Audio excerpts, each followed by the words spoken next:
clarinet fans, Kathy Williams-DeVries here, bringing you the 6th video in my series on the 32 Rose Etude mini masterclasses.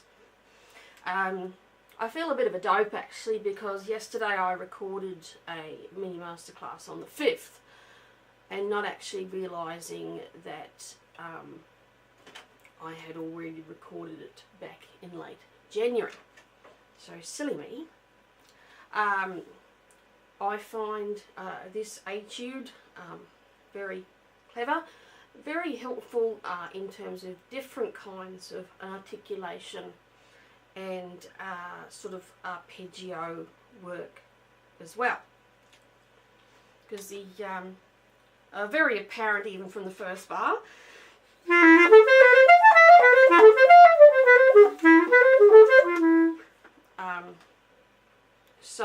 And then after the repeat zone.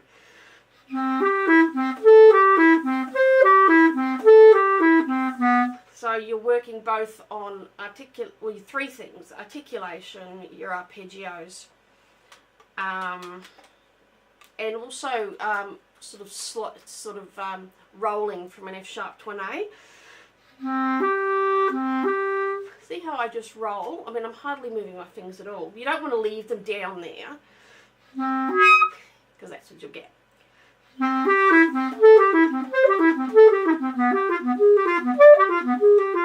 I'm just going to turn my air conditioning on.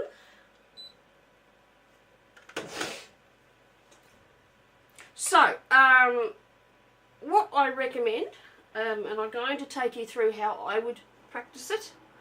I actually have a video on it from the other day where I started at 60. But what I'll do today is I'll start at 72 and gradually work the metronome up.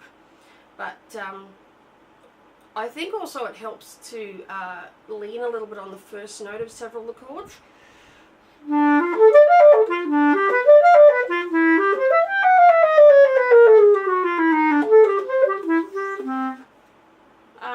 I mean, it's up to you what you want to get out of this particular etude. Note that I'm also using one of those Leger plastic reeds, which, you know, I really like the sound of. So, what we're going to do is start at 72 and gradually work our way up. That's fun.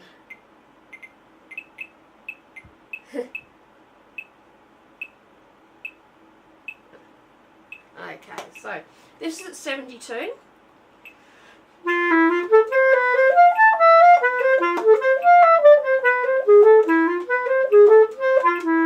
So what I would do is I would keep as much of it as possible in the right hand. So the B's, the C sharps, see if you can keep them in the right hand. And also very clear ta, ti ta, ti ta, because the tonguing changes in every bar. So in the first bar it's slur 3 tongue 1, and then bar 2 we are slurring 2 notes but off the beat. Third bar 2 slurred 2 tongued, and then from then 2 slurred.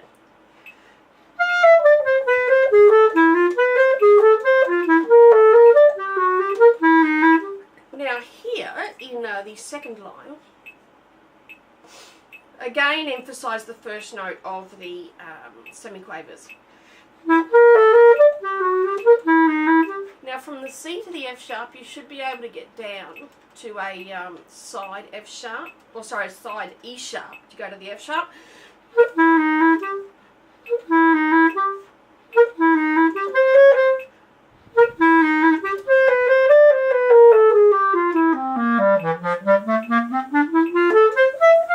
So always changing articulation. For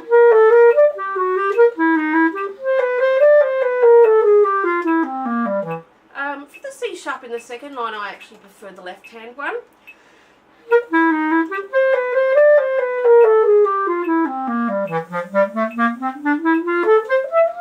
the articulation's changing all the time.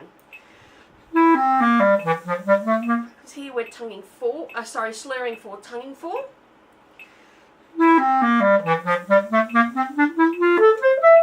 Now we're slurring the whole bar, 3 slurred, 5 tongued, 4 note slurs, 3 slurred, 1 tongued. Really, really good workout.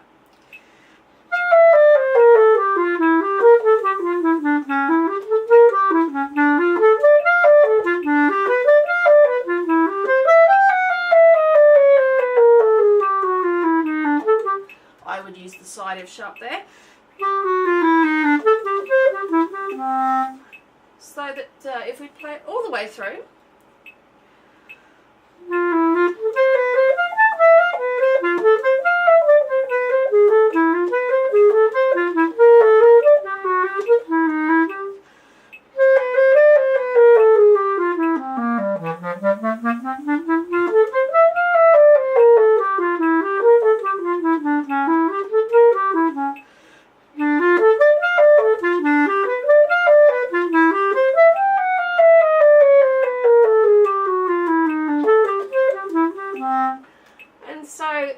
gradually you'd work that speed up to say about 80.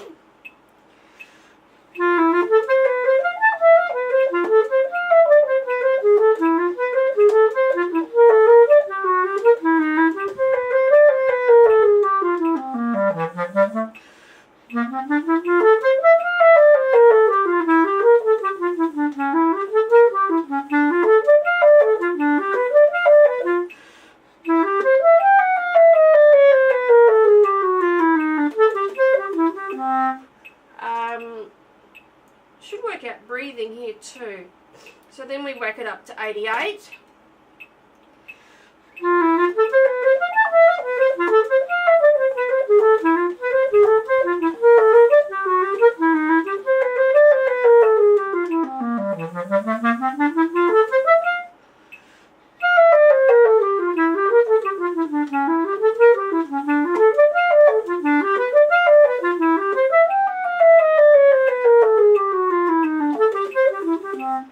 So that working it up further to 100 starts making more sense now.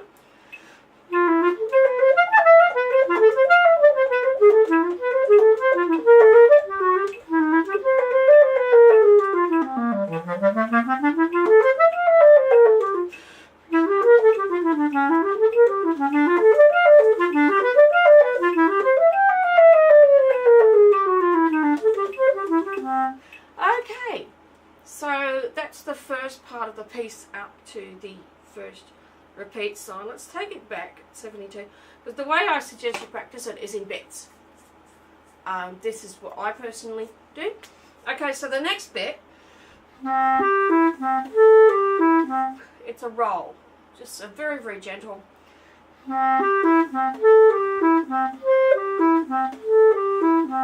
So if we take it back to 72,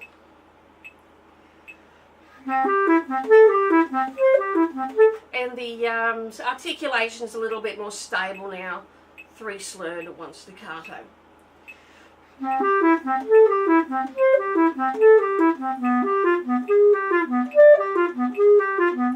And make sure that the thumb's out of the road on the B flat.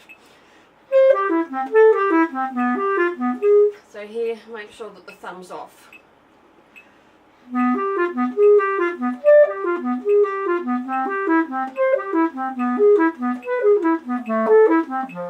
Here you want to get a really smooth connection between the B and the B. And of course in this bar between the C sharp and the A sharp.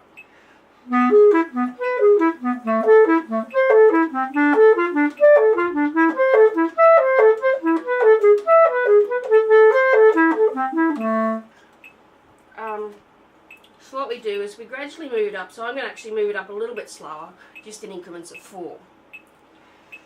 And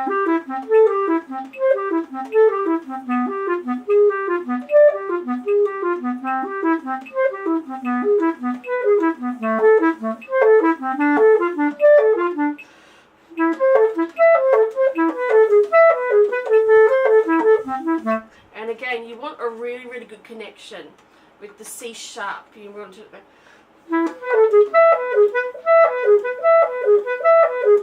very, very strong connection. So we then wake it up to 80, and this is repeated too. In the, I actually do play the repeat.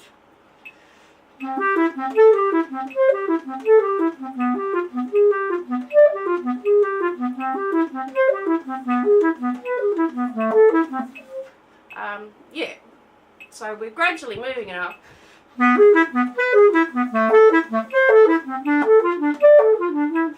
Sounds a little bit weird, doesn't it? But it's the way it's written.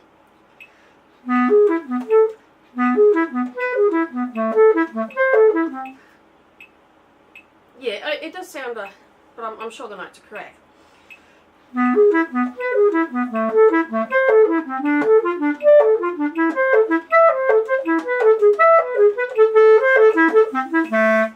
I like using this beat actually. And then let's just speed this up a little bit, wake it up to 88.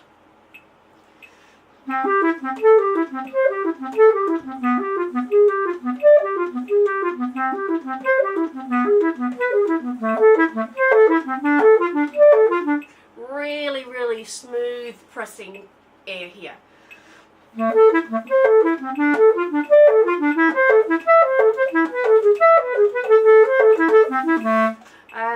I've sort of said this to one or two of my students.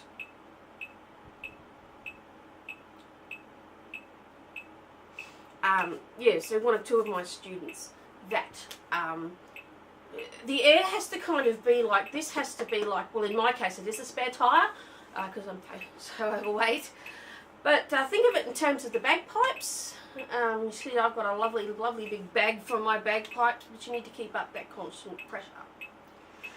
So we're up to 96.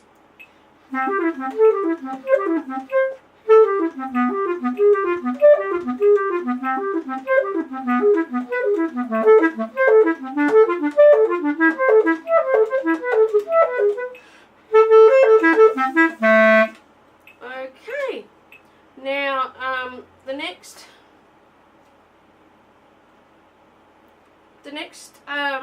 thing comes right back to the beginning again. So I'm gonna actually keep it at 100 at 88.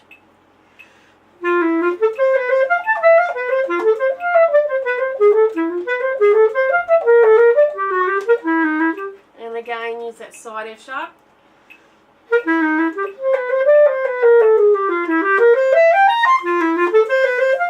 And again really push through there.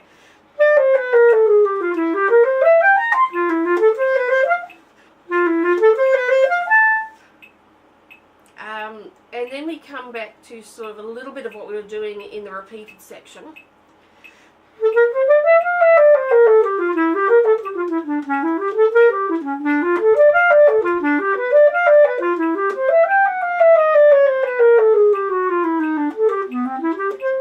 Really big breath there. So let's actually take it up to 100 so that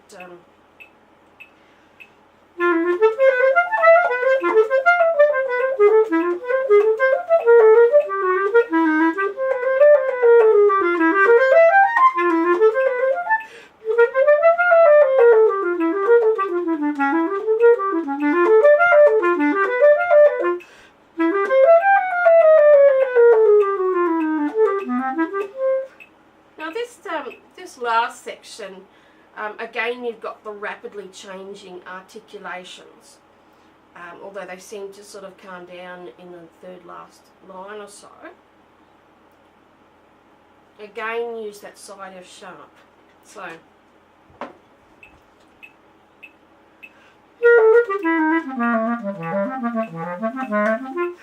use this B natural.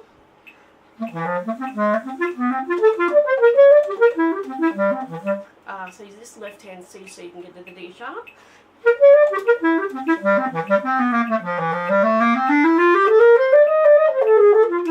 Oops.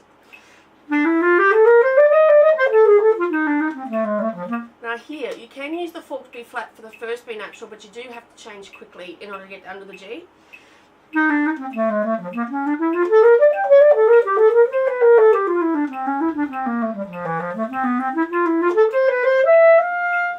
So that's the Etude. Let's see if I can rip it out at 108 for you. I mean, it says Allegro. I think 108 is quite good. So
so I managed to do that at a relatively quick tempo. I probably wouldn't take it much faster than that.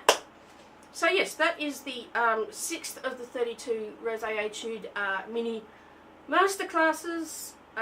Be sure to check out roséclarinetetudes.com where this video will be on, as well as all of my other ones. So I hope you got something out of that. Thanks for listening, and bye for now.